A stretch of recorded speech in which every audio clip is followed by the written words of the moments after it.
میرے واجب الاحترام ربیع الاول کا مہینہ اور آپ صلی اللہ علیہ وسلم کی سیرت کا آپ بخوبی علم رکھتے بھی ہوں گے اور سنتے بھی ہیں۔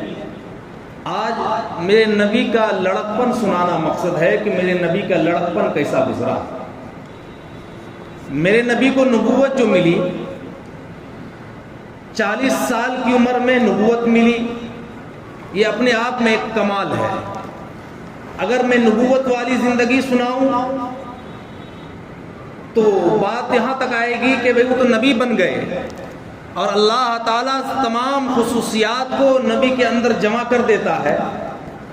جب میرا نبی ابھی بچپن میں اور لڑکپن میں ہے، اس وقت میرے نبی کا انداز، میرے نبی کے اخلاق، میرے نبی کا کردار، میرے نبی کے اوصاف، میرے نبی کے بود و باش، میرے نبی کی تہذیب و تمدن، کلچر کیسا تھا، وہ آج ہمیں سمجھنا ہے کہ میرا نبی ابھی لڑکپن کے زمانے میں ہے۔ اللہ تبارک و تعالیٰ نے ایسی خصوصیات میرے نبی کے اندر رکھی کہ دنیا دیکھ کر حیران اور محو ہے کہ یہ نبی جو 40 سال کے بعد ابھی نبوت ملنے والی ہے، بچپن کا عالم یہ ہے تو نبوت کے بعد ان کا عالم کیسا ہوگا۔ اس لیے میرے محترم بزرگوں، دوستوں، آپ کو علم ہوگا کہ آپ صلی اللہ علیہ وسلم دنیا میں آنے سے پہلے آپ صلی اللہ علیہ وسلم کے والد کا نام عبداللہ، اور آپ صلی اللہ علیہ وسلم جب دنیا میں آئے ہیں تو آپ کی آمد سے پہلے، آپ کی ولادت سے پہلے 2 مہینہ قبل اللہ کے رسول صلی اللہ علیہ وسلم کے والد عبداللہ کا انتقال ہو گیا، 2 مہینہ قبل۔ اور آپ صلی اللہ علیہ وسلم جب پیدا ہوئے ہیں تو یتیم پیدا ہوئے ہیں۔ اب یتیم کہتے ہیں کس کو ہے؟ جو آج تک نہ ہم سمجھ سکے نہ آپ سمجھ سکے کہ آج تک جو انسان بوڑھا ہو گیا وہ یہی کہہ رہا ہے کہ ہم بھی یتیم ہیں۔ یتیم کا ایک درجہ ہے، اور وہ درجہ یہ ہے کہ جب تک وہ بالغ نہ ہو جائے تب تک وہ یتیم کہلاتا ہے۔ جیسے وہ بالغ ہو گیا اب وہ یتیم نہیں کہلائے گا۔ اسی طریقے سے میرے نبی محمد عربی صلی اللہ علیہ وسلم جب دنیا میں آئے تو والد کا سایہ 2 مہینہ قبل ہی اٹھ گیا تھا۔ آپ صلی اللہ علیہ وسلم کو عرب کے رواج کے مطابق عرب کی سرزمین سے جہاں آپ صلی اللہ علیہ وسلم پیدا ہوئے وہاں سے آپ کو حلیمہ کے ذریعے سے بنو سعد قبیلے میں بھیج دیا گیا کہ آپ کی وہاں پرورش ہو، آپ کی وہاں جو ہے پرداخت ہو، آپ کی وہاں نشو نما ہو، وہاں کی آب و ہوا میں آپ پلیں اور بڑھیں اور جسمانی توانائی آپ حاصل کریں، کیونکہ اس سرزمین پر جہاں آپ صلی اللہ علیہ وسلم پیدا ہوئے وہاں کی آب و ہوا ٹھیک نہیں تھی۔ اس لیے عرب کا یہ رواج ہوتا تھا کہ عرب سے باہر بھیج دیا جاتا تھا بچوں کی پرورش کے لیے۔ آپ صلی اللہ علیہ وسلم کو جب حلیمہ لے گئی 2 سال رکھی، 2 سال کے بعد جب آپ کو حضرت آمنہ کے حوالے کیا گیا، پھر ایسا اتفاق ہوا کہ پھر 5 مہینے کے لیے پھر آپ کو روانہ کر دیا گیا۔ یہ چلتا رہا۔ آپ صلی اللہ علیہ وسلم کی عمر ہوتی ہے 6 سال۔ 6 سال کی عمر ہوئی، والدہ انتقال کر گئی، اماں کا بھی انتقال ہو گیا۔ اب نہ باپ ہے نہ ماں ہے، اب پرورش کہاں ہو رہی ہے؟ دادا عبد المطلب کے پاس۔ دادا عبد المطلب 2 سال پرورش کیا۔ آپ صلی اللہ علیہ وسلم کی عمر 8 سال ہو گئی۔ اب دادا کا بھی سایہ اٹھنے والا ہے۔ جب عبد المطلب کو یہ احساس ہوا کہ عبداللہ کا بیٹا میرا پوتا محمد اب میں دنیا سے جا رہا ہوں، چچا تو ہے تیرے مگر کس کے پاس دوں؟ نہ ان کے بھائی ہے، نہ ان کی بہن ہے، نہ ان کی ماں ہے، نہ ان کے ننیال ہے، کن کو دوں؟ عبد المطلب کو سمجھ میں آیا کہ ایک ماں سے پیدا ہونے والا چچا جن کا نام ابو طالب ہے ان کے سپرد کر دیا جائے۔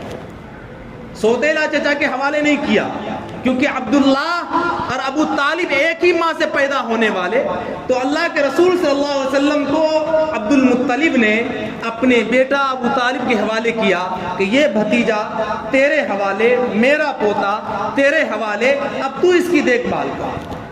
8 سال میں عبد المطلب گئے۔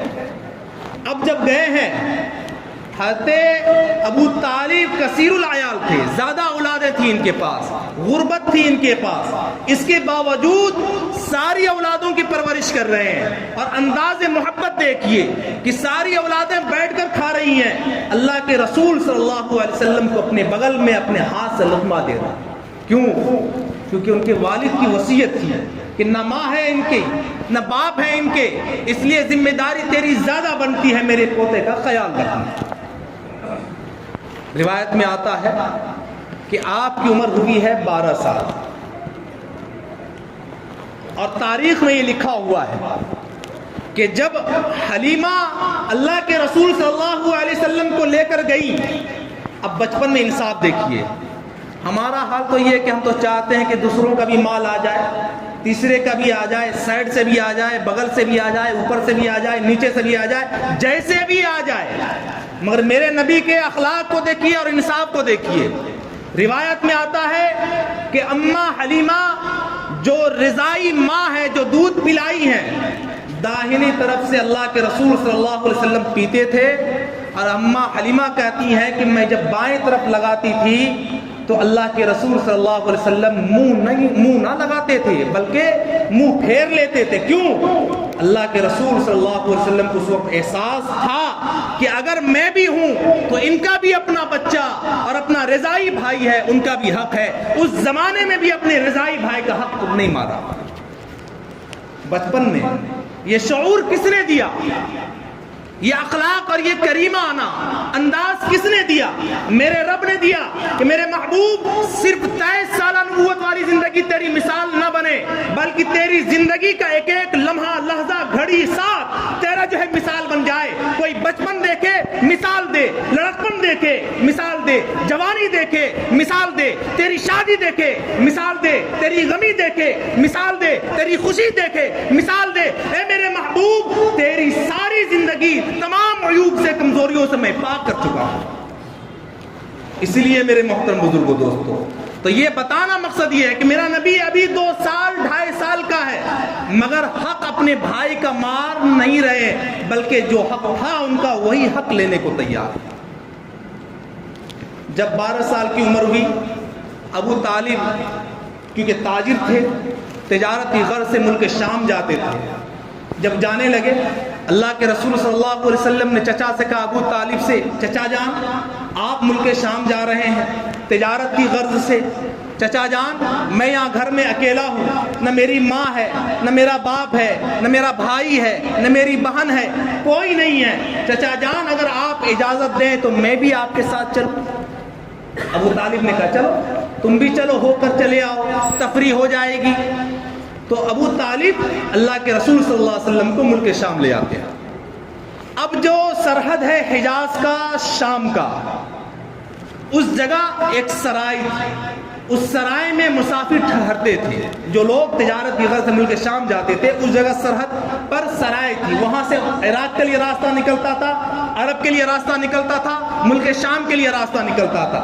چلتے چلتے چلتے 10 بجے دن یا 11 بجے دن ہو رہا ہوگا، آپ صلی اللہ علیہ وسلم اپنے چچا کے ساتھ جب جا رہے ہیں، اسی سرائے کے پاس ایک گھر تھا، اس میں ایک عیسائی رہتا تھا جو انجیل کا، توریت کا، زبور کا عالم تھا، اور اپنی چھت پر بیٹھا ہوا مشاہدہ کر رہا تھا۔ وہ آنے والے قافلوں کو دیکھتا تھا کہ کون آ رہا ہے، کون جا رہا ہے، مگر اتنا سخت تھا کہ وہ نکلتا کسی کے لیے نہیں، مصافحہ بھی نہیں کرتا تھا، بلکہ لوگ آ کر مصافحہ کرتے تھے، وہ کسی سے ملتا نہیں تھا، مگر عالم تھا توریت، زبور، انجیل کا۔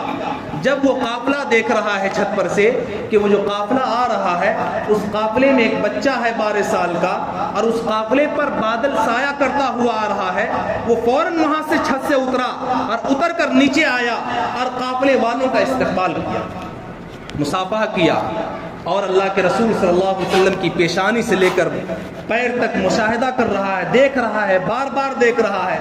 تو ایک نے کہا ابو طالب سے کہ بڑا عجیب المیہ ہو گیا، یہ انسان تو کبھی نکلتا ہی نہیں تھا، کبھی کسی سے مصافحہ نہیں کرتا تھا، کبھی کسی کا استقبال نہیں کرتا تھا، آج کیا بات ہے یہ اتر کر اپنی حویلی سے نکل کر آیا ہے، استقبال بھی کر رہا ہے، مصافحہ بھی کر رہا ہے۔ وہ پھر وہاں سے نکل کر اپنی جھوپڑی کی طرف آیا اور کہا ابو طالب سے کہ اس قافلے کا نمائندہ کون ہے؟ امیر کون ہے؟ ابو طالب نے کہا کہ میں ہوں۔ کہا کہ آپ تمام قافلے والوں کا دعوت میرے گھر پہ۔ اب یہ سن کر حیران کہ اللہ یہ کیسے ہو سکتا ہے؟ جو انسان مصافحہ نہ کرے، جو انسان کسی کو پانی تک نہ پوچھے، وہ انسان دعوت دے رہا ہے، بلکہ قافلے والے کھانا پہنچاتے ہیں ان کو بزرگ سمجھ کر، کیونکہ ان کی عمر جو ہے 80 سال سے زیادہ تھی۔ تو وہ دعوت جب دی کہ آپ تمام کی دعوت میرے گھر پر، تو سب حیران تھے۔ رات کا سمے ہے، ابو طالب نے کہا اللہ کے رسول صلی اللہ علیہ وسلم سے کہ بیٹا تم سب سے چھوٹے ہو، سامان زیادہ ہے، اس لیے تم اس درخت کے نیچے آرام کرو اور سامان کی دیکھ بھال کرو۔ جب یہ سارے قافلے والے اس بحیرہ کے گھر پہنچے، وہ جو تورات اور زبور انجیل کا عالم عیسائی، اس کے گھر پہنچے، تمام کے تمام لوگ بیٹھ گئے، دسترخوان بچھا ہوا ہے۔ وہ نظر سے دیکھ رہا ہے کون ہے، کون آیا، کہ سب آ گیا، کہاں سب آ گیا۔ جب دیکھا کہ وہ بچہ نہیں ہے تو کہا کہ وہ بچہ کہاں ہے؟ کہا کہ وہ چھوٹا بچہ ہے، اس لیے اس کو اپنے سامان کی حفاظت کے لیے چھوڑا ہے۔ اس راہب نے کہا تو پھر دعوت تمہیں دی کس نے؟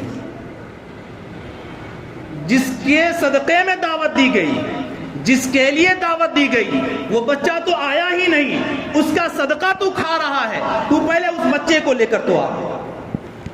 وہ ابو طالب گئے اور بچے کو لے کر کے آئے، اللہ کے رسول صلی اللہ علیہ وسلم کو بیٹھے کھانے کے لیے، کھانا لگ گیا۔ وہ عالم پوچھتے ہیں، بحیرہ پوچھتا ہے کہ یہ کون ہے، یہ تیرا کون ہے؟ ابو طالب نے کہا کہ یہ میرا بیٹا ہے۔ کہا کہ تو جھوٹ بول رہا ہے، تیرا بیٹا نہیں ہو سکتا، میں نے پیشانی سے لے کر پیر کے ناخن تک دیکھا ہے، اس میں وہ خصوصیات، وہ نشانیات ہیں جو میں نے تورات زبور انجیل میں پڑھ رکھے ہیں کہ آخری نبی جو آئیں گے آخری زمانے میں ان کے جو ہے اوصاف، ان کی نشانیاں یہ ہے، تو سچ بتا کہ یہ تیرا کون ہے۔ کہا کہ تجھے کیسے پتا؟ بولے میں نے زبور پڑھی ہے، میں نے انجیل پڑھی ہے، اس میں نے پڑھا ہے اس کا نام محمد ہوگا، اس کا باپ کا نام عبداللہ ہوگا، مگر عبداللہ وفات پا گیا ہوگا، اس کی ماں کا نام آمینہ ہوگا، میں نے پڑھا ہے سرزمین مکہ میں پیدا ہوگا، میں نے پڑھا ہے، سچ بتا یہ بچہ تیرا کون ہے؟ ابو طالب سمجھ گئے کہ یہ جو کہہ رہا ہے یہ سچ ہے۔ ابو طالب نے کہا کہ آپ جو پڑھا ہے وہی سچ ہے، یہ میرا بھتیجا ہے۔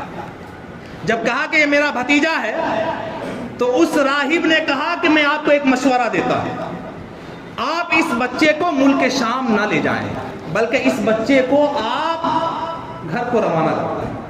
ابو طالب نے کہا کہ کیوں؟ کہا کہ اس لیے کہ میں تو عیسائی ہوں اور میں نے پڑھا ہے آخری زمانے میں آخری نبی کے نشانات اور ان کی جو ہے صفات، مگر یہودی برداشت نہیں کرے گا، یہودی نقصان پہنچانے کی کوشش کرے گا، کیونکہ یہودی زیادہ شدت پسند ہے، یہودی زیادہ دشمن ہے، اور آخری نبی کو وہ دیکھنا گوارا نہیں کرتے۔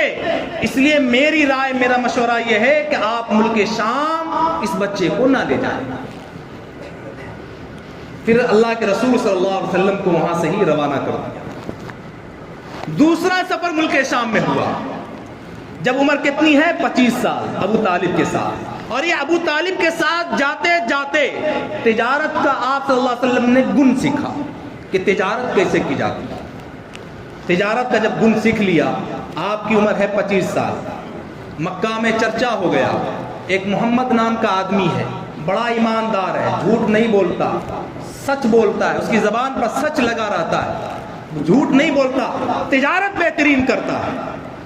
اس زمانے میں حضرت خدیجہ رضی اللہ عنہ بڑی مالدار تھی، ان کے 2 شوہر انتقال کر گئے تھے، تو ان کو تجارت کے لیے ایسے آدمی کی ضرورت تھی۔ اپنے غلام میسرہ کو بھیجا اور کہا محمد کو بلا کر لاؤ۔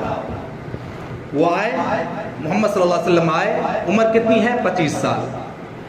اب خدیجہ نے کہا کہ میری یہ رائے ہے، میری یہ شرط ہے کہ میرا یہ سامان ہے تم ملک شام لے کر جاؤ، اس کو بیچو، نصفاً نصفاً، آدھا تمہارا آدھا میرا، جو فائدہ ہو وہ اپنی جگہ ہے، آدھا تمہارا آدھا میرا، تم بیچو۔ اللہ کے رسول صلی اللہ علیہ وسلم تیار ہو گئے، ملک شام جانے لگے۔ ساتھ میں غلام میسرہ کو کر دیا کہ دیکھنا ان کا انداز تجارت کا کیسے۔ جب ملک شام جا رہے ہیں، راستے میں بارش آئی، ایک طرف گٹری میں کھجوریں ہیں، دوسری طرف گندم ہے، غلہ ہے، راستے میں جا رہے ہیں، اور انداز دیکھیے، اس راستے کا نصیب دیکھیے کہ جس راستے پر محمد صلی اللہ علیہ وسلم چل رہے ہو، ان کے پیچھے غلام میسرہ چل رہا ہو، اور اس کے پیچھے وہ اونٹ چل رہا ہو، پھر اس وقت کی فضا آپ جانیے کیسا ہوگا، اور بارش ہو رہی ہو۔ جب ملک شام پہنچتے ہیں، اللہ کے رسول صلی اللہ علیہ وسلم نے فرمایا، میسرہ ہم وہ تجارت نہیں کریں گے کہ سوکھا مال اوپر کریں یا گیلا مال نیچے کریں، ہم وہ تجارت نہیں کریں گے کہ لینے والا بٹخارا کٹا ہوا ہو اور دینے والا بٹخارا زیادہ ہو، ہم وہ کام نہیں کریں گے جو آج ہو رہا ہے کہ بٹخارا لینے والا بھاری ہے، دینے والا کم ہے۔ میرے نبی نے سکھایا کہ انداز تجارت کیسے ہونی چاہیے۔ جب ملک شام پہنچے اور منڈی میں گئے، اعلان کیا کہ تجارت ایسے ہوگی، میسرہ سوکھا ہوا گیہوں کو الگ کرو، بھیگا ہوا گیہوں کو الگ کرو، کھجوریں بھیگی ہوئی کو الگ کرو، سوکھے ہوئے کو الگ کرو، اس کی قیمت الگ ہوگی، اس کی قیمت الگ ہوگی۔ پورے ملک شام میں چرچا ہو گیا، اگر تاجر ہو تو محمد جیسا۔ دنیا کو سکھایا کہ تجارت کیسے کی جاتی ہے۔ اور ہم لوگ کیا کرتے ہیں؟ ہم لوگ تو آج کل تو ڈیجیٹل ترازو آ گیا ہے نا، 200 گرام کم کر دیتے ہیں، دینے والا 200 گرام کم کر دیتا ہے اور سوچتا ہے 200 گرام پر اگر ہم مار لیا تو ہم امبانی بن جائیں گے۔ دنیا بھی گئی، عقبہ بھی گئی۔